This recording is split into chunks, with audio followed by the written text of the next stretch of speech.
Ikaw mababa. Ma-physical din ako. Hindi. Nanununtok ako. Rate yung love language na physical touch. Sa isa't isa. 1 is the lowest, 10 is the highest. 11? Nakakabwisit na. 11? Hindi naman yun. Sobrahan na. Hindi. Physical touch, hindi naman 10. Siguro, mataas-taas. Siguro sabihin mo ng 7, 6. Siguro ako din yung may problema. I don't know why. Yung parang minsan gusto ko nakadikit siya sa akin, pero hindi. Minsan naman, ayoko siya nakadikit, pero Ang gulo nakadikit siya. nun. So baka ako yung may problema. Ikaw Physical. mababa.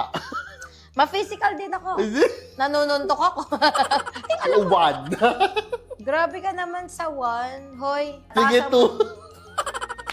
ang 1 and 2 ka dyan. Sige, lalong wala Hindi ka na talaga. talagang Mas physical. ako yung sa kanya. Touchy sa kanya kaysa sa yung touchy. Oo.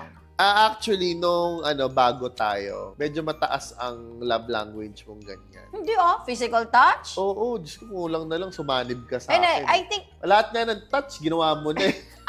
dyan pumapasok yung kasi bago lang kayo. Oo nga. Alam mo yun? Meron pang kuryente.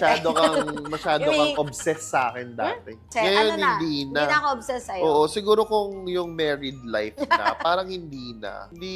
I think lahat ng hindi married yun ang couple mo. umaabot doon. Hindi yun ang love language mo, physical Hindi touch. talaga. Hindi talaga.